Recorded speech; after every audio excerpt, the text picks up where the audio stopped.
ഉപ്പാപ്പമാരെ പേടിച്ചിരുന്ന കാലമുണ്ടായിരുന്നടോ. പ്രായമുള്ളവരുണ്ടടാ, അവര് കുറ്റം പറയുമടാ, അവരുപദേശിക്കുമടാ, അവര് വഴക്ക് പറയുമടാ, എല്ലാം വരുമടാ എന്ന് പറഞ്ഞിട്ട് ഒളിച്ചും പാത്തും ചെയ്തിരുന്ന ഒരു കാലമുണ്ടായിരുന്നടോ. ഇന്നതൊക്കെ മാറിയില്ലേ, ഇന്നതൊക്കെ മാറിയില്ലേ. ഒരു കുടുംബത്തിൽ ഒരാളെങ്കിലും കാണും പ്രായമായ ഒരു നല്ല മനുഷ്യന്. ഇല്ലാതെ പോയടോ. നമ്മുടെ കുടുംബങ്ങളിൽ നടക്കുന്നത് എന്താണ്? എന്തൊക്കെ വൃത്തികേടുകളാണ്, എന്തൊക്കെ മോശമായ സ്വഭാവങ്ങളാണ്. ഇന്നത്തെ വിവാഹ വേദികളൊക്കെ നിങ്ങളൊന്ന് ചിന്തിച്ചു നോക്കൂ. എന്തെല്ലാം പേക്കൂത്തുകളാണ്. വളരെ മോശമായ വൃത്തികെട്ട ഈ പരിശുദ്ധമായ ദീനനും നാണം കെടുത്തുന്ന രീതിയിലല്ലോ ഇന്ന് ഓരോ പെൺകുട്ടികളുടെ വിവാഹം നടക്കുമ്പോൾ, നിന്റെ കുടുംബത്തിലൊരു വിവാഹം നടക്കുമ്പോ ഒന്ന് ഗാനമേളയല്ലോ. വിവാഹത്തിന്റെ തലേ ദിവസം ഗാനമേളയാണ്. പഠിച്ചവനെ പാട്ടും കൂത്തുമാണ്. ചെറുപ്പക്കാരൻ കിടന്നാടുകയാണ്, ആണും പെണ്ണും കിടന്നാടുകയാണ്. അവർക്ക് പക്വതയില്ലെന്ന് പറയാ ബാപ്പാ.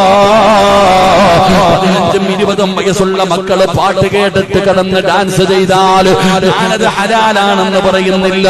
ആ മക്കൾക്ക് അറിവില്ലെന്ന് പറയാ, ആ മക്കൾക്ക് പക്വതയില്ലെന്ന് പറയാ. സുബ്ഹാനല്ലാഹ്. 40 കഴിഞ്ഞ ഉമ്മയുടെ ഡാൻസ് കാണണ്ടേ, 50 കഴിഞ്ഞ വാപ്പയും ഡാൻസ് ചെയ്യുക. എന്റെ പ്രിയപ്പെട്ടവരെ, ഇന്ന് അത്രത്തോളം വഅദുകളും നസീഹത്തുകളും ഉപദേശങ്ങളും ഈ സമുദായത്തിന് കിട്ടിക്കൊണ്ടിരിക്കുന്നു.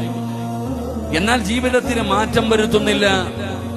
ആ വഅദ് പറയുന്നവനാകട്ടെ, ആ വഅദ് കേൾക്കുന്നവരാകട്ടെ, പറയുന്നവരും കേൾക്കുന്നവരും അവരുടെ ജീവിതത്തിൽ മാറ്റം വരുത്തുവാൻ ഇന്നത്തെ വഅദുകൾക്ക് കഴിയുന്നില്ലെങ്കിൽ എന്റെ പ്രിയപ്പെട്ട സഹോദരങ്ങളെ, ഉപദേശം വല്ലാതെ കൂടിപ്പോയ ഒരവസ്ഥയാണ് നമുക്കുള്ളത്. ഈ സമുദായം ഉപദേശം കേൾക്കുന്നത് പോലെ ലോകത്ത് ഒരു സമുദായവും, അത് ഹൈന്ദവ വിശ്വാസികളാകട്ടെ ക്രിസ്തുമത വിശ്വാസികളാകട്ടെ, ഒരു മതവിശ്വാസിക്കും നമ്മളെപ്പോലെ ഒരു ഉപദേശമില്ല.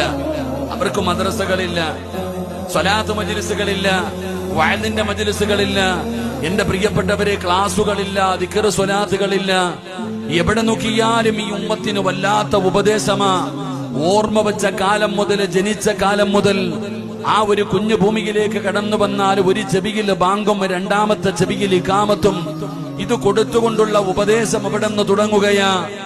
മരിക്കുന്ന കാലം വരെ ഉപദേശങ്ങൾ കൊടുത്തു.